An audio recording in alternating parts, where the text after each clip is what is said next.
And welcome to the MLB on Fox postgame show presented by Strauss Workwear. The Seattle Mariners steal one on the road.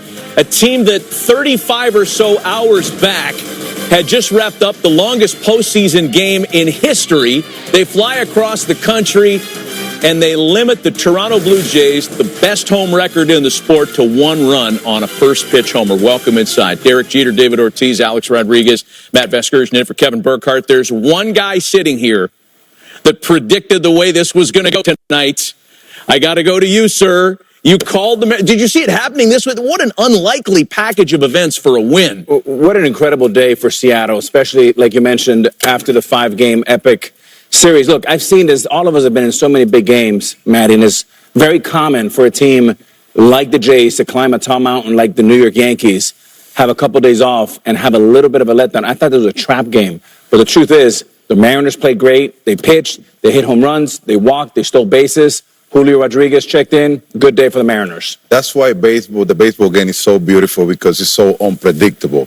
I mean, you would expect that a bullpen like the Mariners playing 15 innings, 48 hours to go, it would have been struggling today, especially against the Blue Jays offense. And it was a totally opposite. 6-inning pitch from Miller, and then the rest from the bullpen, executed very well, stopped that unbelievable offense from the Blue Jays. Wow, that was unbelievable. What a job by Bryce Miller. I mean, coming back off 3 days rest, this is the complete opposite of everything we said early. Yeah, we nailed it, didn't we? Right? We really got it wrong. But you got to give him credit. And coming back for 3 days rest, first time in his career, and doing what he did against a team, like we said, they still didn't strike out. Toronto didn't strike out, put the ball in play, but he was outstanding. Game one has gone the Seattle Mariners' way. They've kind of turned the series on its ear, and thanks in no small part to a guy who delivered the walk-off hit to finish the Tigers on Friday. Jorge Polanco got the walk-off RBI, or the game-winning RBI in Game 1 in Toronto, and he visited with Ken Rosenthal. Thanks, Matt. Jorge, you guys played 15 innings Friday night. You flew all the way across the continent yesterday. You had a pitcher going on 3 days rest tonight. How were you guys able to do this as tired as you were? Well, we got some rest yesterday. We got some rest. I mean, it's just keeping the mind ready, keeping the mind ready. I know we play a long game, but we got some rest yesterday. We're trying to keep it simple, just trying to recover as much as we can. We know we got to play again today, and we just came here and compete today. I'm trying to win. The walk-off hit you had in Game 5 of the division series, 2 RBIs tonight. Jorge, how important is it for the Mariners just to get one win here, maybe even 2? It's very important. Playing away, playing against a crowd, I think it's very important for us just to come out here and get a win or 2 wins. But like I said, we just taking game by game. I'm just trying to compete. Jorge, thanks a lot. Back to you.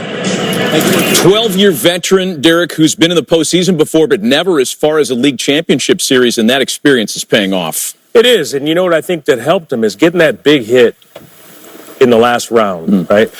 What I like about him, and you guys know this as well, he always seems very calm.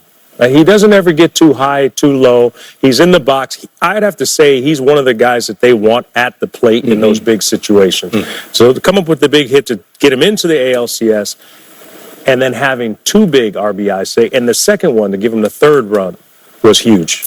They want him, and they want the big dumper to have a chance with the game on the line. His homer tied it up tonight. And he dumped it. And look, I mean, Gosman attacked him very, very in a predictable way. He threw him 10 splits, and he didn't really elevate too much. We're going to roll a little tape here and show you a little pitch by pitch. Watch the amount of splits down. Nothing really above the belt. So after a while, he swings and misses here, but he starts getting more comfortable, and boom, perfect timing. And the swing, not trying to go home run hunting, but a nice compact swing that went a long, long ways. And that was a strike. That hung. Cal Raleigh had enough. I still can't get over the fact that it was one pitch into the game. Toronto got their run, and Bryce Miller shut him down at that point. Hats off to a guy who picked the right time to make his best start of the year. Miller picks up a great effort to keep the Seattle Mariners from cooling off after the hot spell in the last game in the division series. Hey, stay tuned. Your late local news is coming up, but we got to remind you that tomorrow there's an early start time for Game 2 in Toronto. Jays very much trying to avoid falling behind 0-2 before going to Seattle for the middle chunk of the series. Tomorrow, 4 p.m. on Fox and FS1. Stay with us. Your late local news is coming up, except on the West Coast. And for continuing post-game coverage of the ALCS, On to FS1, switch people, over let's to go. FS1 Channel 219, right now. Direct TV.